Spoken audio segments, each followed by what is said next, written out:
Welcome back to RTC, ladies and gentlemen. Sure, it's Craig, and today we're going to be taking a quick tour of Benning Hills. I know a lot of guys didn't, like a lot of guys have watched the streams over the last few days. I know. This first video I've been able to get up today because I've actually been a very busy beaver in real life. It's my one of my days off, and I have a second one this week as well, which is nice. So I'm hoping to do some more videos on that day as well, including that. So we're going to take a quick tour of Benning Hills and Fort Benning itself. So we have the church here with its small graveyard, which is quite nice, and then we have the secondary gate to Fort Benning, which we have a ranger about to go on patrol and leave the base. They don't walk too far away, unfortunately, but they always come back straight away. We had a bit of a gunner attack earlier on, so there will be a large amount of corpses piled up in one area, and that's the unfortunate thing there. But anyway, we have here just the rudimentary based like little design that I'm going with, which the basic barracks is the mess hall. There's a bed out here. I don't know why it's out here, so we're gonna pop it back inside where it needs to be. Okay, not here, but I suppose we'll put you in here because it's one of the new soldiers to the base. As you can see there, we have 23 people living here now, so it's actually quite helpful. I'll actually talk about how to do the how to get more settlers in your homes, in your settlements and stuff like that, so you can actually have more of a built-up community. And here we have one of the rangers here using the handmade rifle with the gunner kind of aspect to it, which is quite nice. I love that design a lot.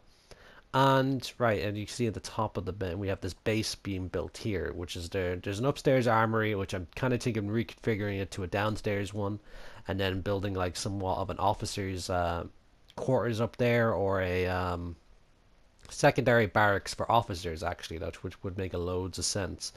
But anyway, as we can see here, we have Colonel Benning with his rifle, his plasma infused Benning rifle, as I like to call it. And we also have one of Podemacare's doctors, which we're going to get rid of this barber chair. At the moment, I'm currently trying to draw up the design for a basic infirmary inside of the base, but I'm doing that on pen and paper when I have free time.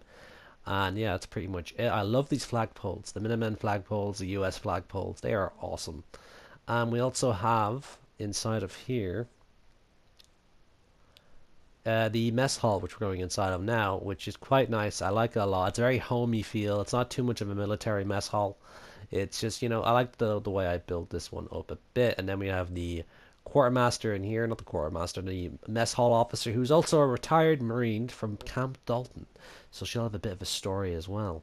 And oh, here we go. We have a ranger coming in our way here. It's the ranger with the scoped handmade rifle, which she loves using. I think it's automatic. And we have some of the classic little enlist Nuka World, the enlistment poster, the Nuka poster, and the Vim poster as well, because some of our rangers are well trained survivors from Far Harbor as well, which they were at the campgrounds. No, the National Visitor Center. Apologies. And over here we have their water purification pumps and extra fusion generator, since we're getting more supplies from the Commonwealth.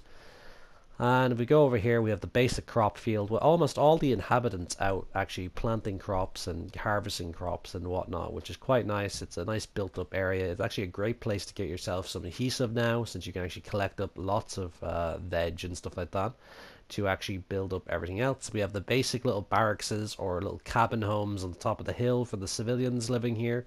And then we have a shop here, which is also going to be a civilian bar, so we might actually see some soldiers attending outside as well, which is going to be quite nice. I can't wait to get actually up and running when we get more people in here. I'll just show this real quickly, actually, guys. Let's see. If we come over here to map, you can actually see we have 23 people living here, so that means I've used a little bit of an exploit that I like to use to build up my communities a bit more. I've done that in Sanctuary Hills, where I have about 34 people living there. So I will do a video about that actually again. I have an older one on that. It wasn't explained too well, so I will do a different video on that as well to show you how you can get this done.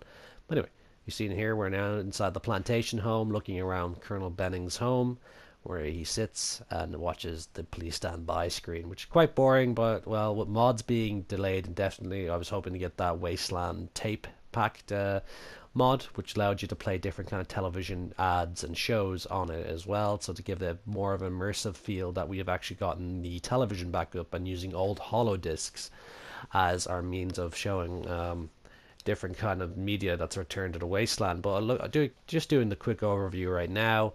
It's quite a big build. I'm thinking about doing another character as well and rebuilding it up for a different branch of my military forces, or building it into a full-fledged town, which would be quite interesting to see. But at the moment I am gathering supplies on that one.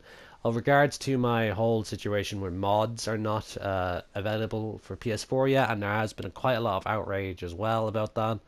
I had my own one as well. I will be doing a more detailed video, and I don't think I will be doing a more detailed video about the PS4 mod situation. I'm going to be waiting patiently, like everyone else, for any news and updates from Bethesda, which I actually got a comment from P. Hines asking if there's going to be anything coming from Sony or any more news and updates about why what happened, and he only wrote if there are new updates, which is very unfortunate.